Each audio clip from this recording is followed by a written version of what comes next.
I'm Sasha from Staycation Scotland. I'm going to show you around Olivia and how to work it. So you have two batteries in this van. You have your leisure battery and you can also put on your inverter, which works for off-grid.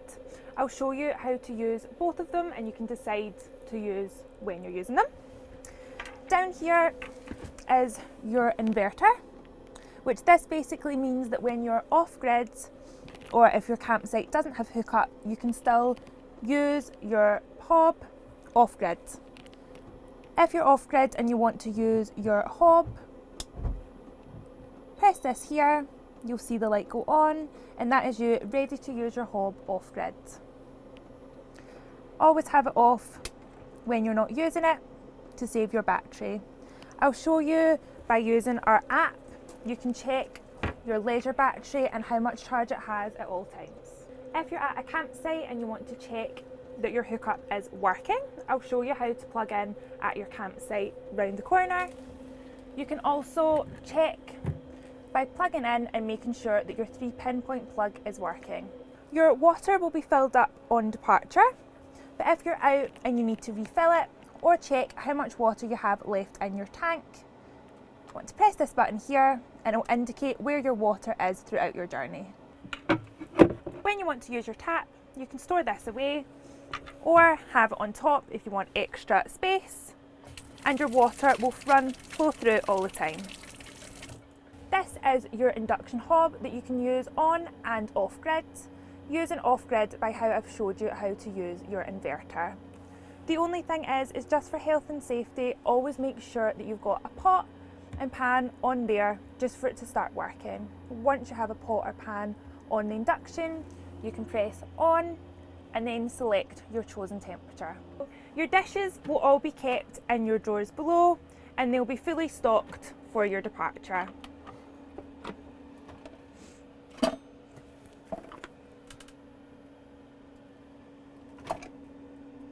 And here is your fridge. Your fridge will always be running so you can store anything you like in there. And here is extra storage. You also have a hairdryer that you can use in your 3 pinpoint plug. You also have a wardrobe here that has empty space and 2 shelves. You can pull this down to close your wardrobe. To turn both seats round, you want to use this lever at the front, and then when this lever is pulled forwards, you want to use the red one, and then that will allow you to twist it. So pull this one forward and then use your red one, and it will allow you to move the seat all the way round, like so. When you want to spin it back round, it's the exact same, just in reverse. You want to spin it round and then use the lever at the front to adjust it back and forth. If you want to connect your phone, it's super simple. You just want to press connect a phone and then add phone. Search for it on your device and select once it is found. And then when the engine is on, you're able to connect. To turn on your heating, you want to hold down this button here with 3 small dots. And then it'll come up saying starting. Just give it a few minutes to kick in. When you want to turn it off, you want to do it the same in reverse and hold down the 3 dots to turn it off. The red light here also allows you to see that your heating is on, or when it's off, it means your heating is off. To work your bed, you have a lever down at the bottom. You want to pull it up to unlock, and then that releases it. Always make sure that your seat belts are out. It just makes it easier. Then you want to start to walk it out. Once it gets to this height, you want to then use both hands to push down and lock it into place, just like so. To put the bed up, you want to use your handle, pull it up and then slowly walk it in. And then you just want to make sure that this is locked back in place, like so. Under here is another great place for storage. This is also your outside table, and then you can store anything you like in this drawer. You have two hooks which just secures it for when you're driving. To open your pop-top roof, you want to push down on your crocodile clip, which allows you to move it back and forward. Bring it all the way to the bottom until you leave just a little bit so it doesn't come off your strap. You want to do the same with the other one. Pull it down and just allow a little bit of room at the bottom. Make sure your straps aren't tied to anything like your armrests, and then you want to use both hands, push up,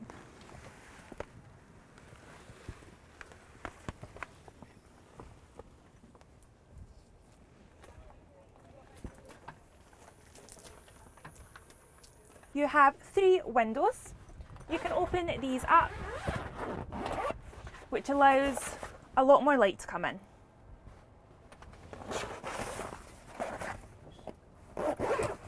When you want to pull down your roof, always make sure that every single door, boot and side door is open to allow as much airflow as possible.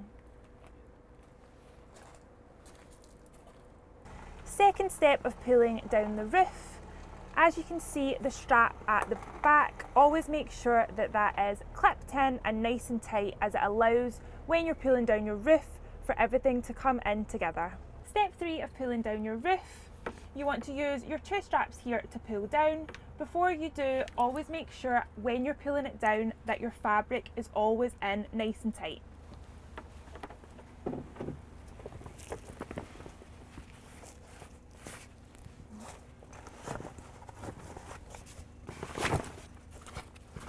You'll feel the roof start to hold on its own. When that happens, make sure all your fabric is pulled in. Also, it's always good to do a walk round of your van just to make sure that you can see that none of the fabric is sticking out. As you can see up here, the fabric is away from the hinges at the top.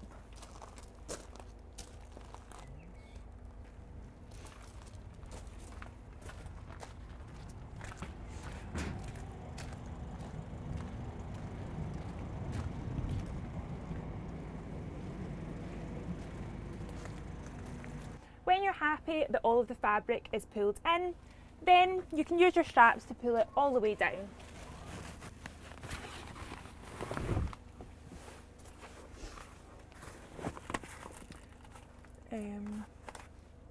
Once your roof is down, you can roll your fabric up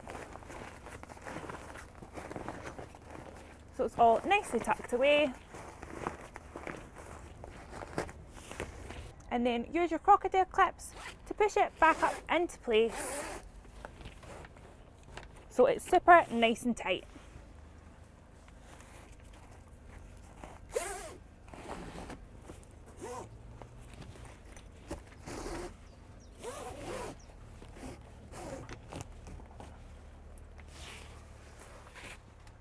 Upstairs is another place that you can sleep.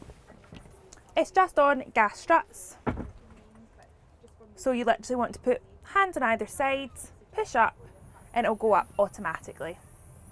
Your water key is on your other keys. You want to pop it in, twist it round, then once you've twisted it, that's it unlocked. You just need to pop it round, and then that is you. When you want to hook up your van, you want to lift up your cap, and it's just like a plug. So it's the opposite to what you see there. And then the same goes into the other end of your campsite. In the back is your Wi-Fi. It will always be on. You just want to press the top and it will show you a QR code that you can scan to connect. All of your windows have blinds on them apart from your front that will be stored in here to use at night. In the back you have storage where your chairs are stored for when you want to use them. When you want to fill up your diesel, you want to open your door and then it is stored in here. It says on it that your diesel is, just so you know. Your AdBlue is this one here. You don't need to worry about it. We always check it before your departure. You can also check your leisure battery by using your phone on an app called Fogstar. It connects via Bluetooth so you can see the level of your charge of your battery. If your inverter is on or you're hooked up to a campsite, you can also use your wireless charging station just by placing your phone on top. At night time, to lock your van, don't use your keys as it will have your sensors on. Here on your side door, you have a lock and unlock button that you can use for nighttime use.